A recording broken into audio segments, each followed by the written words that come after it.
Welcome back to another AP Biology video. In today's video, we're going to talk about what happens when things in your genes go wrong.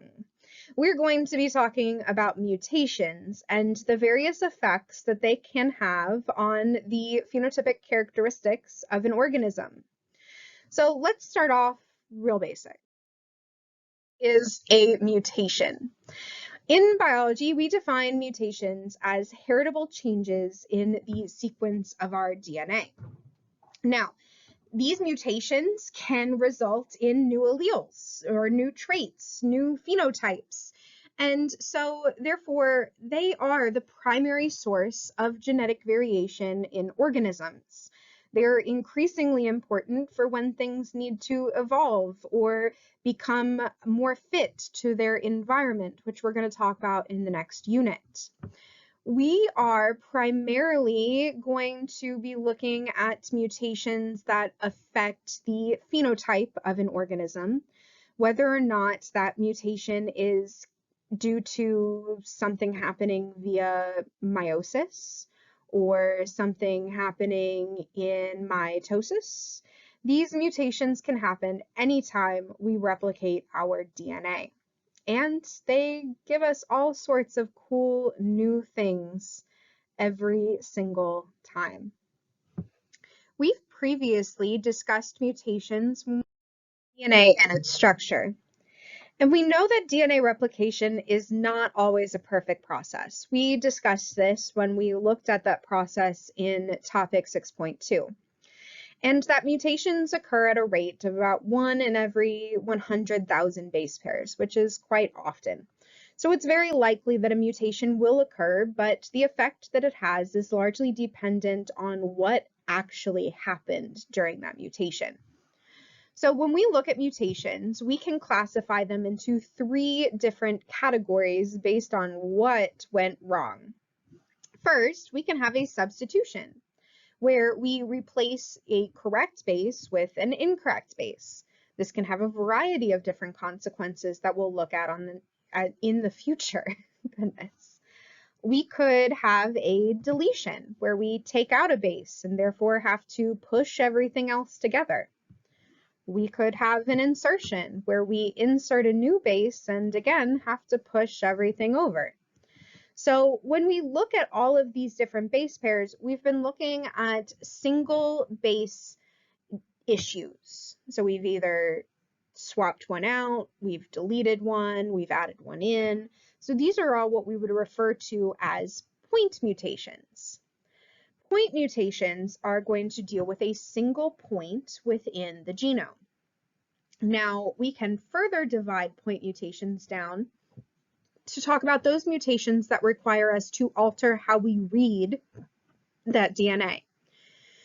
So these are our frame shift mutations. You'll notice that we had to shift our frame one way or another in order to combat whatever happened in the genome. Now, when we look at these different mutations, we can look at them in just more than what happened.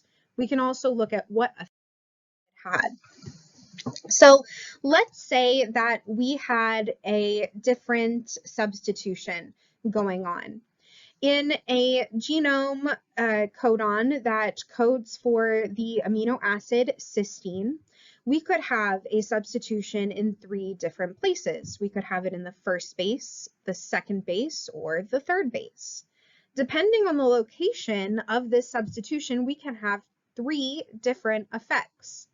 We could have something that's silent because it codes for the same amino acid. You really wouldn't even know that it happened unless you were really scrubbing through that genome. We could have something like a missense, where we code for a completely different amino acid than originally intended.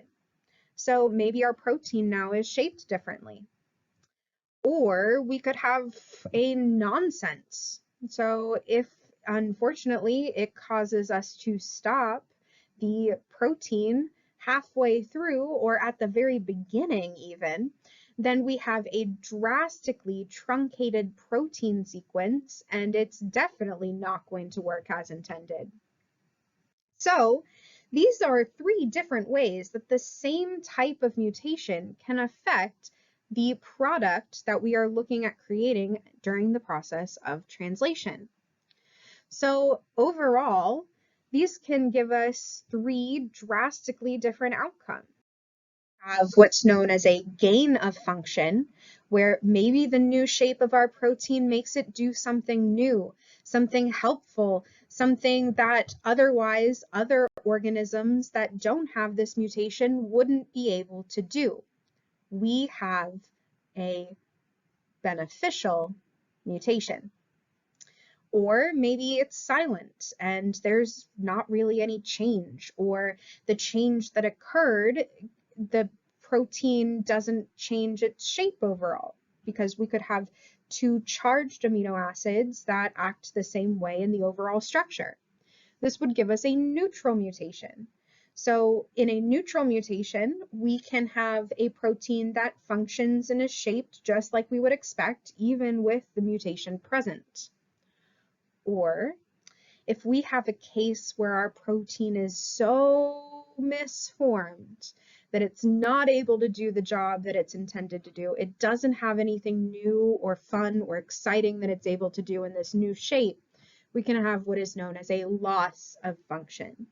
So this is where we get those non-functioning proteins that may cause disruption or disorders farther down the line. Now, the mutations that we've looked at so far have all been point mutations.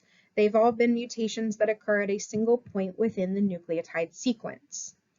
But what happens when we have mutations happen at a larger scale? Well, chromosomes are mutations that are going to drastically change how our genes are transcribed and how they are laid out on our chromosome, and could have far greater effects than any of our point mutations. We could have something like a deletion, where we lose a portion of our chromosome. We could have a duplication, where we make an extra copy of a gene. We could have an inversion, where we reverse the direction of a couple of genes. Sometimes this doesn't matter. We can still code for something at least. Or we could have something new altogether. We could have maybe like a translocation, where we get a portion of another chromosome coming off and combining with the chromosome that we already have.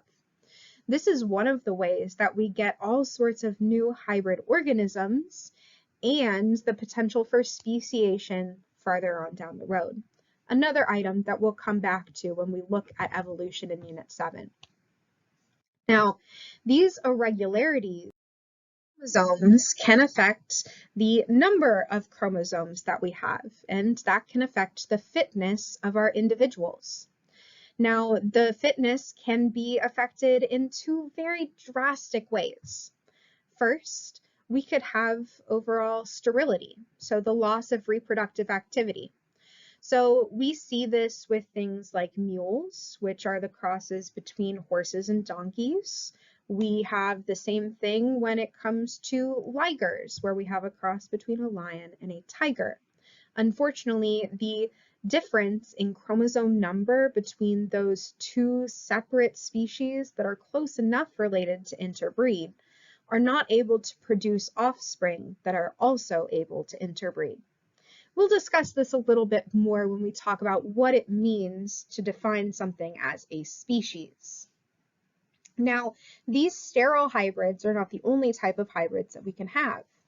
We can also have hybrids that express what we know as a hybrid vigor, where we have increased functions that are better than either of the 2 parents in that hybrid offspring. So you can see here that we have an example of hybrid vigor in corn.